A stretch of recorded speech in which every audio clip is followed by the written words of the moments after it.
The next important element that we're going to look at is composition. Composition ultimately describes the arrangement of the elements in your photo. If I could give you just one compositional tip, it would be to consider your position when you're taking your photo. Your left to right position, your high to low position, and how close or how far you are to your subject or scene. All of these little adjustments are going to make a big impact on the way that your subject is portrayed in your image. Subtle changes to this can make your image appear more focused and refined or balanced. The elements that you exclude from your image are sometimes just as important as the ones that you include in your image. When you're shooting at a restaurant, it's very important, again, to declutter your background and get rid of anything on the table that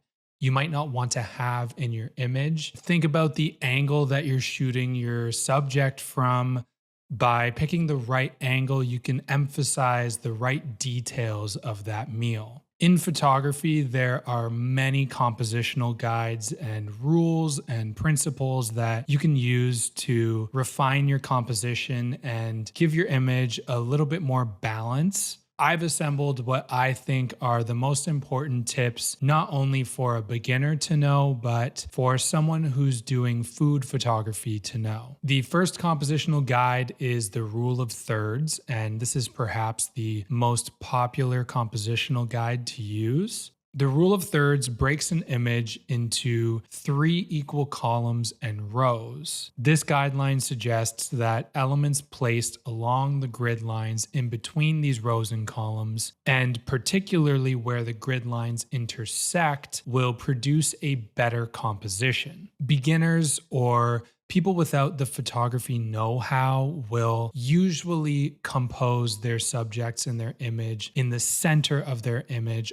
all of the time. The rule of thirds is a great guideline to start with because it encourages you to move your subject off that center axis and encourages more dynamism in your images, more negative space in your images, and is a good first step to incorporating compositional techniques into your images. These grid lines can be used in a bunch of different ways when it comes to food photography. The simplest way is to put your main subject on one of these grid lines. The next step could be maybe using a table line or a horizon line on one of those third lines. And then you can start to play with putting different background elements on one of these intersecting points and creating a little bit of balance through the rule of thirds. The iPhone has a great feature which allows you to use the rule of thirds effectively when taking your photos. By going into your settings, navigating to your camera section, and then selecting the toggle next to grid will turn on this rule of thirds grid on your camera so that when you're taking pictures, you can use that guideline to place subjects in your composition effectively to the rule of thirds. The next compositional technique that we'll look at is balance. Every element in your photo has what we call visual weight. To get an image that's balanced, you don't want any elements to have too much visual weight in your images. A well-balanced photo can feel harmonious, and there's a lot of different ways that we can incorporate balance in our images. One is symmetrical balance. This is a simple and kind of obvious way to use balance in your images by splitting your image in the center and making sure that there's equal visual weight on both sides of that center line. Asymmetrical balance is a little trickier to use, but when you use guides like the rule of thirds, this can help you infuse balance in your images while placing your subject off center. There are many different things that impact the balance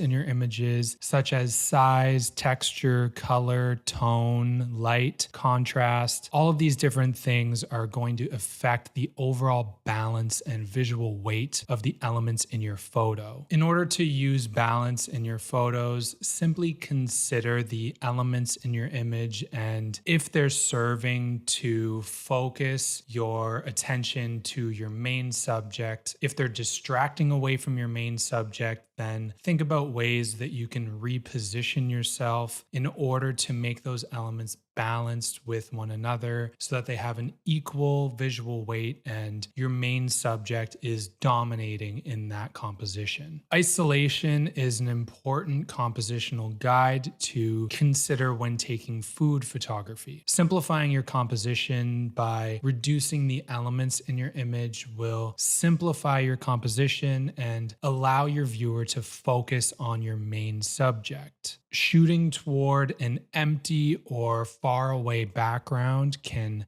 help to isolate your subject away from the other elements in your image. You can still incorporate other elements in your image when using isolation. Consider how you can isolate the direct surrounding around your subject. That can help to focus that attention on your main subject. A common mistake that I see with beginner photographers in general is that they'll place elements in the background directly behind their subject.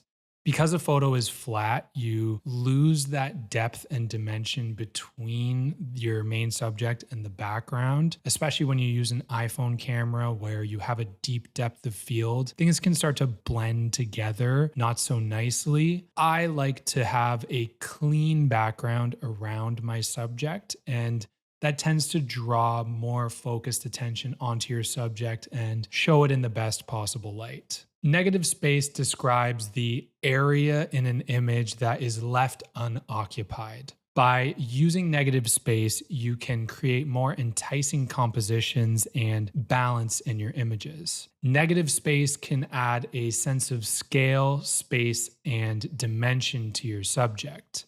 Too much negative space, however, can take away from your subject. Compositional guides like the rule of thirds can help you determine what an appropriate amount of negative space is. Negative space can be great for food photos, for adding text or graphics to your images, maybe in a social post or a recipe on a food blog. And negative space can help to create some sort of movement through your images, and that's especially helpful when it comes to food photography. The rule of odds is a simpler compositional guide, but I find it really helpful when it comes to decorating and composing a food photo. The rule of odds states that objects are more pleasing in an image when they appear in odd numbers versus even numbers. This is based in the idea that our minds will commonly try to pair objects together that are in an even number, whereas an odd number, you can't pair things together. So it makes it a little bit more dynamic to look at, and your viewer feels more engaged and less like they're trying to break down the image. So when it comes to decorating a food photo, I will pick elements in threes or fives, maybe even sevens. This just ensures that there's no grouping going on that can sometimes distract away from the main subject. The last compositional guide that is crucial for any beginner photographer to understand is layering, or how to create depth in your images. Images are a 2D replication of a 3D environment. So how do we create more depth in our images so that they can appear three-dimensional? One way that we can do this is by breaking our images into foreground, midground, and background. Our foreground are the elements that are closest to the camera. Our background are the elements that are furthest away from our camera. And our midground are all of the elements that are in between. By placing elements across these three layers, you can add a lot more depth into your images. You can place elements in distinctively different layers in foreground, midground, background, and that can start to emphasize shape and form. Or you can place elements that cross through your foreground, midground, and background to lead your viewer's eye through your image.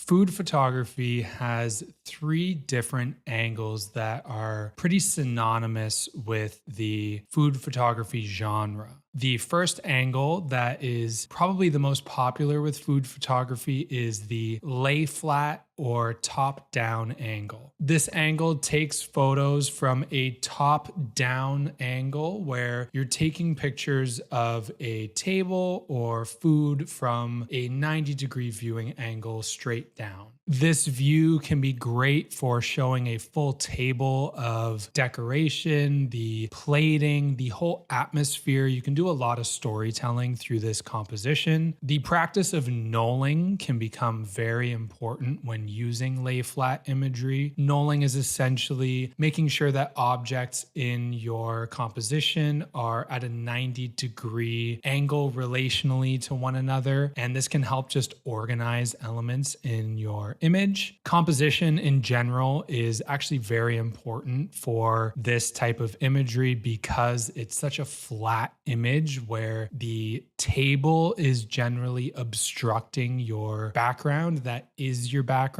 and all of the elements that you're focusing on are glued to that background. So everything's kind of at the same plane. So that means your composition becomes quite important to making for an effective photograph. The next most popular angle for taking food photos is the eye level or straight on photo, which takes a picture of the food from an eye level perspective or table level. This is great for food that has height or where the interesting part of the food is on the side or in the middle, like a burger or a sandwich. This is also a great angle for capturing action shots like pouring milk into a coffee or dropping icing sugar onto a pastry. Through this angle, you can experiment a lot more with layering by placing objects in your foreground, midground, and background to create a lot more depth in your image as opposed to something like a lay flat image. The last angle is commonly referred to as the 45-degree angle, but can be anywhere between 25 and 75 degree and is really just the angle that operates in between the straight on shot and the lay flat shot. This is a good in between where you have a subject that has some height, has some interest on the side, but has some detail on the top that you want to show. You can incorporate some amount of layering and depth in your image while also getting that top down view and cutting out some background that can be really useful when you're shooting in a restaurant environment that's busy. There's no one right angle to use in every situation. Depending on your subject, depending on the environment and the narrative that you want to tell, a certain angle might better suit what you're trying to accomplish. By knowing the strong suits and some of the drawbacks to each of these angles, you can make a more informed decision on which one is best for your image.